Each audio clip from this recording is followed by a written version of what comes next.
Uh-oh. Where'd Bryan go? He was in here when I started the countdown. Hello, everyone. Welcome into Trust the Tape, where I don't know where Bryan just went. He was here when I hit the countdown button. But anyway, my name's Jeff. My name is Jeff. And I'd imagine Bryan Broaddus will be right back because he was here 30 seconds ago and we were ready to broadcast. And it is Trust the Tape. And it is draft season. I mean, if you have Cowboy questions, that's fine. We can try to work our way through them. For instance, Brandon, who said, do y'all think Trayvon Diggs would have any trade value this offseason, or would he just be a cut? He's just going to be a cut. Ain't nobody absorbing the salary he has for the player that he is. It's just not happening. Well, hey, Bri, where'd you go? Geez, I don't know, man. It was one of those navigating, opening things, closing things, and countdown was rolling right along, and then the music, and then I'm like moving stuff around, and boom, I was out of the picture. So sorry about that. That a boy. Well, we're in here trusting the tape, Bryan. I will tell you, I am up to, let's see, 3, 7, 8, 9, 10, 11, 12, 13, 14, 15, 16, 17, 18, 19, 20, 21, 22. I'm Emmitt Smith players into this thing. There you go. I'm at 22. Getting there. I'm on my way, baby. There you go. I'm on my way. You got about 200 more to get. You'll be good. Yeah, no problem. What are you up to? Like 45, 50? 50. Yeah. Well, I'm not going to try to catch up. I'm not going to worry about all that. Dro is in here. He said, can't trust our secondary to cover. Can't trust Kenneth Murray to tackle, but you can damn sure trust the tape. And other folks are already in here trying to say what they want the Cowboys to come away with in the first round. Offensive lineman and Sonny Styles would be a win to me. Can't forget that blitzkrieg. And free agency will matter a bunch. I think it will matter a lot. Yeah, I think it'll matter a lot. And I'd love for them to have the flexibility of being able to, go in there and say, listen, we addressed, and I asked Vach this question yesterday, and I know there's a lot of folks that look at our platforms, whether it's 105.3 The Fan or what you guys do with your platform or Trust the Tape, whatever we do. There's a lot of people that kind of follow along. And I asked Vach this question, though. What position would you spend the most money on in free agency? And I'm not talking about, the Pickens thing and signing your own. If you had a position that you could go spend the most money on to help your football team, which position would it be? Well, I don't like that because it's a question that just kind of makes me pissed off all over again.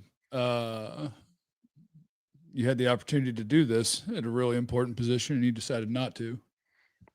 Is this the whole Micah Parsons thing? Yeah, like okay, I'll pay whatever. That's gone. Luka's gone. Micah's gone. They're all gone. Give me a position going forward that will set you up in a way that gives you the path that we're going on. And because I do think free agency is really important to the draft, and I don't think bottom fishing is free agency for the Dallas Cowboys this year.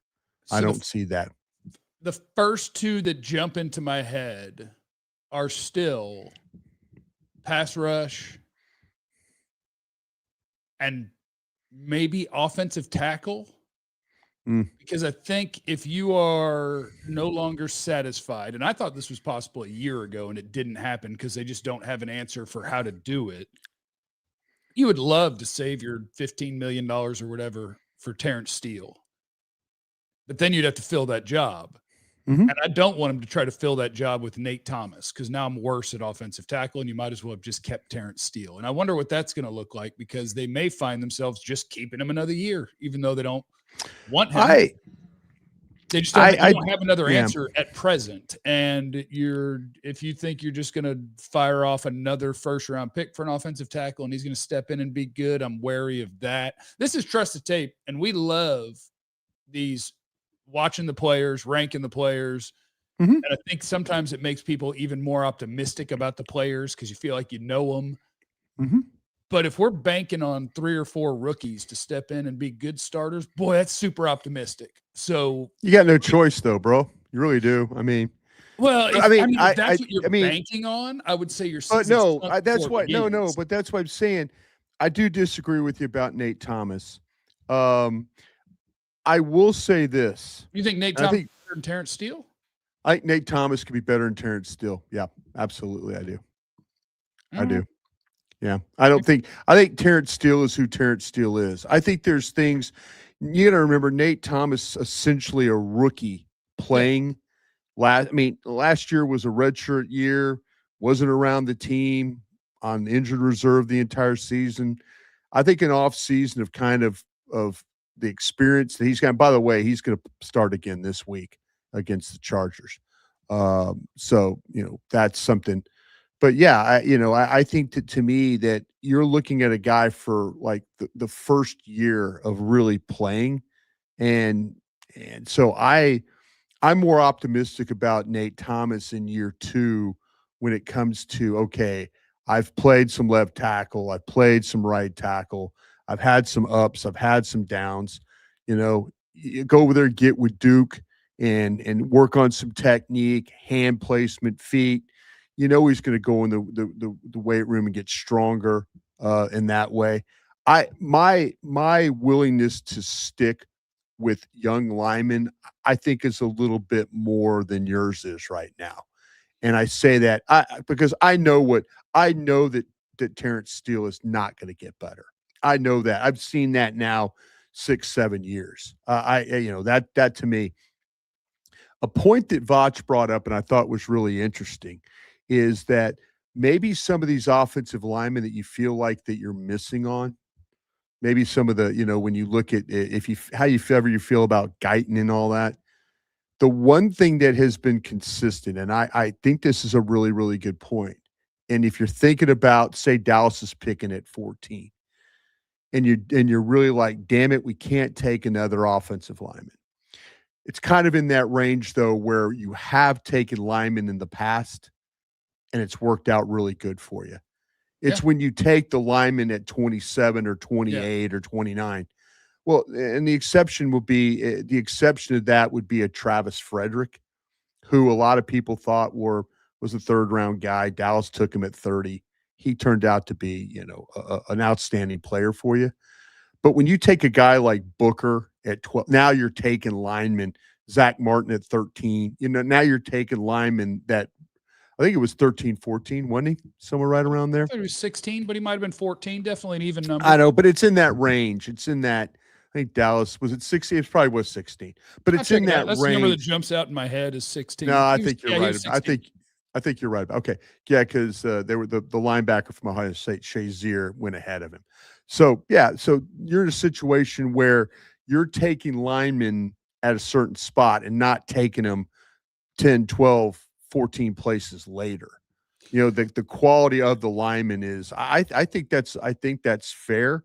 And if you were to tell me that you were going to take a guy at 14 and it was one of the best guys on your board, I would have absolutely no problem with that. But I do feel like that Nate Thomas is better and will be a guy that and the reason I say this, I trust this coaching staff on the offensive side of the ball. I will ask you this question too. I think we've overrated Aaron Whitecotton a little bit, the defensive line coach. Because I don't feel like that those guys over there are getting particularly better. And maybe they're not good enough. Maybe Sam Williams isn't good enough. Maybe Fowler's not. You can't tell me, though, that Fowler had 10.5 sacks last year and is just completely off the radar. Yeah, I listen, if we're going to call Matt Eberflus into question, let's call Aaron Whitecotton into some question here too. Yeah, I don't think there's a defensive coach on the staff that I would be in a hurry to make a case that he's done a great job. And I do think that gets kind of tough just because I think it's probably out of my range as far as, but like if you're just looking at, okay, well, give me the players that this guy's coaching. Who do you think they are and how have they played this year? Yeah. Do you think this guy, do they seem to be playing above or below what you think they should be doing? And I think when you view it through that lens, you don't have a defensive coach on the Cowboys staff that you'd be like, man, that guy's really important. What a great job. A lot of people are talking about, the guy that went off to Al Harris. Look at the secondary. The secondary's gotten worse. And, Every time I say, well, listen, folks, the front office didn't care much for Al Harris. And right or wrong, but maybe Al Harris was developing corners. Maybe he was developing safeties. Maybe those are things that they're absolutely wrong about. But I have more faith in the offensive line coaches than I do the defensive line coaches right now, if that makes sense. Can I riddle you this? Do you think when he's played this year that Nate Thomas has played better football than Terrence Steele? At times, yeah, I do. I think that Terrence Steele is we've kind of bought in. It's the Joe Philbin theory of we've bought into guys first in, last out, going to do everything he has to do to prep and be ready. And I think that Nate Thomas, you could watch some games. You could watch the Kansas City game against Karlaftis, and you could see some and Karlaftis. And if you talk to Kansas City fans will tell you they overpaid Karlaftis. But Karlaftis is kind of the one guy that they have that can rush the passer. Right. And, and you see and I'm not going to say flashes because there have been times where he's had to play. Listen, I've seen him play more and have a better understanding of him playing than I do Tyler Guyton. Tyler Guyton to me, I mean, now the questions have to be about Tyler Guyton is, well, damn, year 1 to year 2 jump, training camp, all that looks good. Hell, the guy can't play. He can't stay healthy. Yeah. I at least have a feeling, and to Terrence Steele's credit too, at least I know about Terrence Steele because he lines up and plays every day. I don't have that feeling about. I think I understand. I think I could maybe make an evaluation of Guyton. I know now he's played more left tackle snaps than he has right tackle snaps at Oklahoma. So I'm not interested. If you want to be really cute with this, cute's probably the wrong word. Hell, I'd play Tyler Smith at left tackle. I'd sign a center, draft a center. I'd kick BB over to guard. And think about it that way. But I can't trust any of these tackles. But I think at Nate Thomas, through at least 1 year, I've seen something like, okay, he's going to get it. He's going to understand it. And these coaches are going to work with him. And then maybe I could say he gets with Duke and he works with his footwork and his hand placement and his body positioning and things like that. That's what I'm betting on. As opposed to, well, let's throw the 14th pick at the Utah tackle, or let's throw it at the Miami tackle, or that kind of thing. I think that makes it. I think it really just illustrates the challenge that the Cowboys are going to have this offseason if they want to put out a team that you can feel actually good about, like having a chance at the East, having a chance at being a competitive playoff team, because we obviously know how many spots on defense we're going to be talking about, and we're not talking about one offensive tackle spot. We're talking about both of them. Yeah. And all of the other things where they have problems. And I think it just illustrates how hugely important it is that they treat free agency completely differently than they have. There's no question. Pretty much all time. Question. If you think you're going to Kyer Elam, Kenneth Murray. No.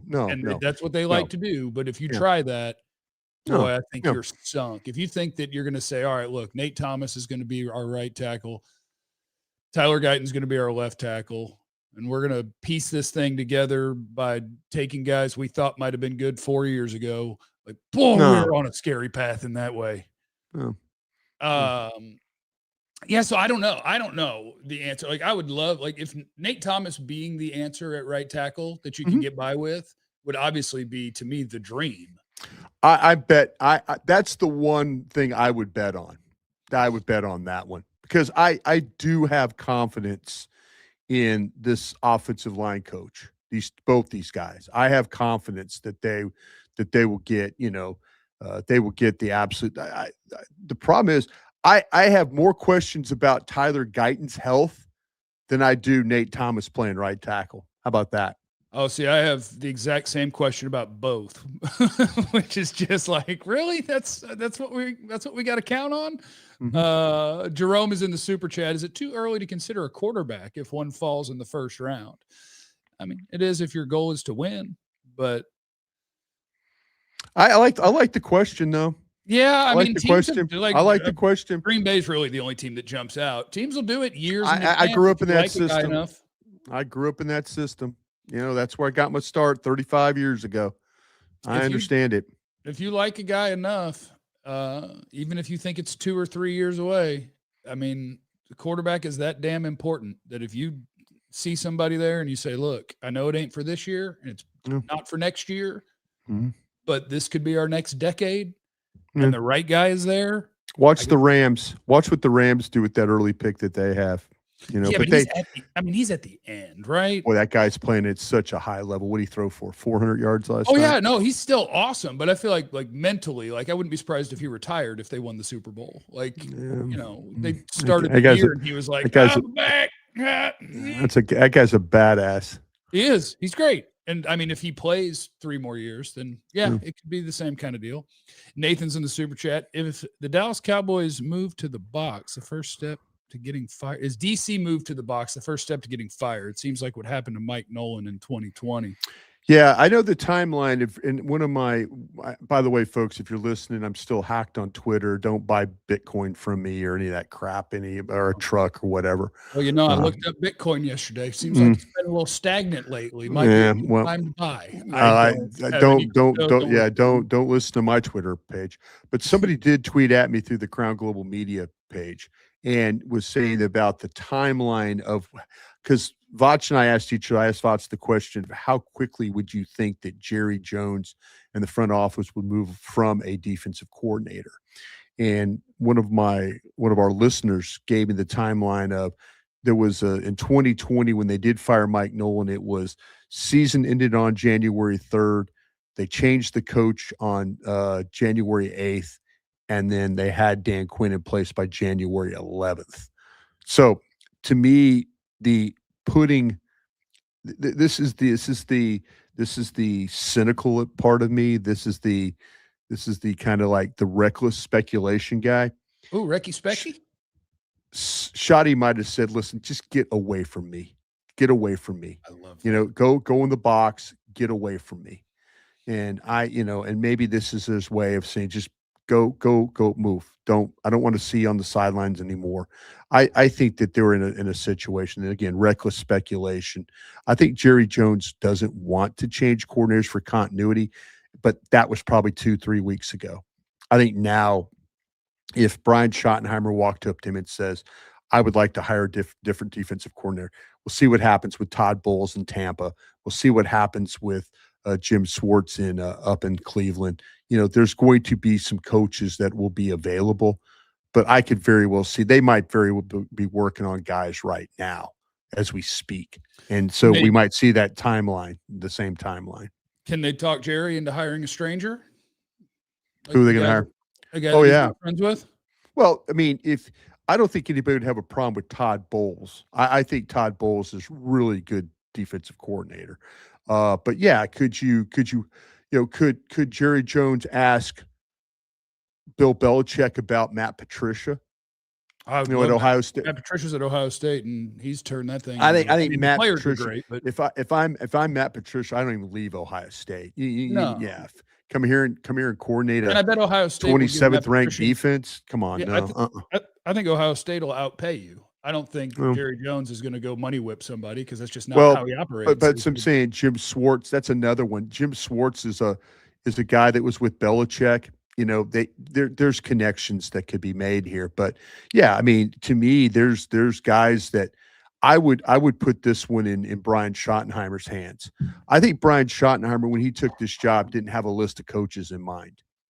And he took the job, and all of a sudden he had to scramble for the line coaches. You know, the running back coach, the tight end coach was already here, and the receivers coach. I think he kind of had an idea of some guys he might want, and that worked out better the Joneses had already had Eberflus. And the reason Eberflus, Jerry could look at himself and say, we effed this thing up with the Eberflus hire. And that's on me. I wanted Matt Eberflus, but Matt Eberflus has not made this defense better. And maybe the fact that Matt Eberflus didn't have a year to sit out and kind of reinvent himself like Dan Quinn did might have affected the way what we're getting right now. Get Jacked is in the super chat. Bain and Allen in the first, and we're cooking with gas. Now, let me tell you, I'll remind you of the rules here again and trust the tape. It is December 19th. Mm-hmm. If I hadn't been watching guys the last couple of weeks and people just said those last names, I'd be like, I'm lost. Reuben Bain. You know who both those are, don't you? I do, but for our audience's purposes, I don't want to assume everybody does. Reuben Bain, Miami, defensive end. CJ Allen, Georgia, linebacker. Yeah. And as you start talking about these players and where they might get drafted, I think Reuben Bain is going to end up being one of my favorite players in this draft. And trying to figure out where guys are going to be picked in this one, I think is going to be tricky again. I think it's going to be another tricky one because our buddy Dane Brugler, I saw him talking about Reuben Bain. I forgot where I saw it. It might have been in his top 50 where, so Reuben Bain's a really good football player. Sure is. Very good football player. And he's one of those edge guys that is not. You watch him tomorrow. You can watch him tomorrow at 11 Central, 12 noon if you want to. There you go. Texas A&M. He is. A&M's got a good line, by the way. This will be a good matchup. Let me look at my guys. He's my top-rated edge player, Reuben Bain. Yeah. He's my favorite. Well, that's because you've got the Ohio State linebacker as a linebacker. I think he still would be if I called over Reese an edge guy. He still would be. Okay. And these are things that these are things that NFL teams care about, right? You want the guy. You want him to fit the profile. Absolutely, he and does. To Arvell Reese's point, like he fits the profile, even though he'd be really light if you were going to call him a full-time edge at 240 or whatever. Reuben Bain's 270 something pounds. 75. He's a freaking tank. He is. He's built weird. He's built weird, but Dane says his arms aren't 31 inches long. They're not quite 31 inches long. And he said a lot of NFL teams have second round grade on him. Can you tell me the last time you watched film of an NFL offensive tackle completely extend on an edge rusher? It doesn't happen a lot, bro. No, I'll help you here. I'll help you here. There's a lot of these guys that have such explosive first step quickness that they get into these tackles and the tackles don't have time to extend fully. So arm length and all that stuff to me, I think is vastly. It used to be in my era that, he's a short arm this, short arm that. That's such bullshit right now. These guys get on blockers so quick that they cause problems. Yeah. I watch tape. You and I watch tape every week.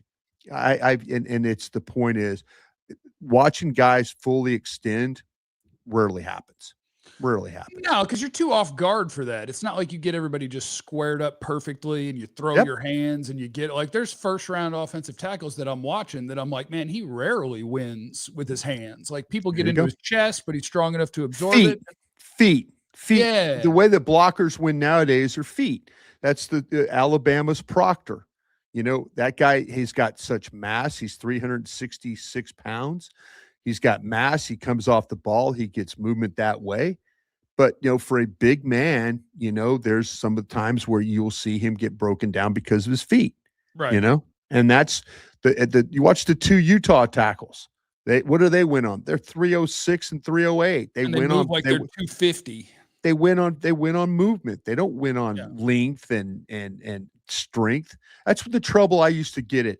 David Bakhtiari, the old guy he was with we watched him at Colorado, and then we watched him play for a ton of years at the Packers. Colton Miller, watched him play at UCLA, and then watched him play at the Raiders. Every one of those guys I hated because I didn't think they were strong enough. Yeah. Nate Soldar, watched him at Colorado. Length, all this, undersized guy, played a ton of years. Why? Because he had feet. That's what's winning that's what's winning a lot of these battles now is your ability to stay in position. because the ball's getting out. Snap, balls out, balls out. Nobody's winning with power. I mean, Proctor at Alabama is one of these rare guys because of the power he plays. We had a draft 2 years ago where there were more power players, bigger tackles than what we're seeing right now. Well, and that's what we're talking about Bain, and we're talking about these edges, and we're talking why a 248-pound or Bailey at 250 pounds from Texas Tech can win. Why could a 250-pound man beat a 315-pound man? Because of the first step quickness and the explosiveness and the guy's lack of athletic ability. By the way, I want to shout out at Texas Tech, the guy who wears number 9. I mentioned him because I saw him when I was watching the Utah. Is that Height? Height? His name is Height is his last name. And so I actually watched him because I was like, okay, the guy jumped off on the Utah tape. And then I watched him. Yeah. Brother, there ain't nothing wrong with using your second round pick on another Texas Tech edge. That dude is guy can play. Guy can play. Absolutely. Really good. I watched a pretty good rusher yesterday at Oklahoma, R. Mason Thomas. Okay. Now, if you want to watch him, he gets hurt in the Tennessee game running back of a turnover. He gets a thigh injury running. But everything before the Tennessee, like you can watch half the Tennessee game. Before that, you can watch the Texas game and all that. There's another guy. Man, there's going to be some edge rushers in this thing. Guys that legitimately first step, explosive, bendy, not like my guy at Auburn that's 6'6", 285. That's more like a 5 technique kind of guy. Falk is the guy I'm talking about there. Yeah. Yeah, I watched him. I like him too. Like there's a lot of guys in this draft class where I get it. And it seems like they were the guys that were really hyped last year. Like I watched Peter Woods, the Clemson D tackle last night. He not as good as he was last year for sure. And I haven't watched his tape from last year, but I'm like, he's a good player. No, Peter Woods. I see it. He's a first round player. Yeah, he's definitely a first round player. But people are talking about, oh no, go back and watch. Go back and watch. I don't even need to. I'm like that. I get it. Like that size and moving the way he does, plus power, like everything is in there. This is Clemson defensive tackle Peter Woods. Everything's it doesn't matter for us because I mean you've got 3 guys making $20 million, but I saw it. Patty's in the super chat. Let me throw a couple names out there. Joe Biadani and Rob DiCenzo. See, he's done this a couple of times, and I'm still not sure if they're real people or not. I like it. I like the bit. I like the effort of getting the players out there. I like that. I bet they're real people. Dad Exotic. Imagine if we had Nashawn Wright and Charvarius Ward on this roster. I think we need to get a starter. Man, you had Nashawn Wright. Nashawn Wright. Come on, man. Yeah, Nashawn Wright. Nashawn Wright did not play to the level he's playing right now. And that's my thing with the Cowboys lately. You could say it's Al Harris. Yeah, I mean that. Yeah, they can't get right. Like the guys that go, like you underestimated how much Jordan Lewis meant to this thing. You probably Jordan Lewis. You would sign Jordan Lewis over Bryant in a heartbeat. In a heartbeat. Yeah, and you would rather have Tank Lawrence than, I don't know, pick somebody who got paid recently. Like it seems like the guys they're letting go are the wrong ones. Murray, that could say you would rather have there. You could take money and you could I would have rather had have anyone. And like and the fact that for Elam and Murray, they pretended they fixed something with people that had way more invested than you do in them. And were like, absolutely not, can't play.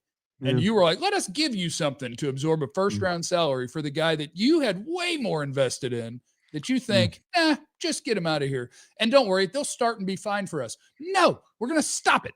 We're going to stop that. And we're going to stop it right now. And we're going to get back to signing guys who have NFL tape that says, I'm good at this. That's what we're going to do. This front office has to attack free agency. The last 2 draft classes under McCarthy have been horrible. They have to use free agency to close that gap. And I hope you're right.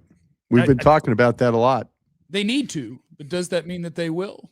We'll find out. I think Jerry's age is going to make them do this. Yes. And I think to be honest with you, I think Jerry's hearing the fans. I think the fans are been super, super tired. Year 31 getting to him. Yeah, I think him and Steven both. I think things are getting to him. I know it's a $12, $13 billion team, but I will say this. No amount of money makes up for the amount of hate that you have right now with this fan base when it comes to the front office's inability to get into a championship game or win a Super Bowl. In that case, you're all welcome. No, fan base has spoke out. I honestly believe that Jerry and Steven are here in the fan base. I really do. Is there a Dallas? This is Kerry Matthews. Is there a Dallas Cowboys the fridge equivalent player we're getting in the draft? We got our D tackles. Oh, and BB, can you confirm or deny in the Diggs files that a stripper pole is involved in the concussion accident? We're not Recky Speckying about what happened to Trayvon Diggs at his house. If he wants to tell us, he'll tell us. Right now, apparently the rumors are. It sounds good. It sounds good. It could have been stripper pole, TV pole, whatever. There's something that hit the guy in the head. Yeah, maybe he should just say it instead of being bothered. Well, that's the thing about it. I don't understand. If it's a stripper pole, I don't think I would say much about it. I don't think I would. That would be something that, wow, you can't put up a stripper pole and have it not fall on you, kind of a thing. If that were the case, I would say you've got enough money that these things got to be anchored.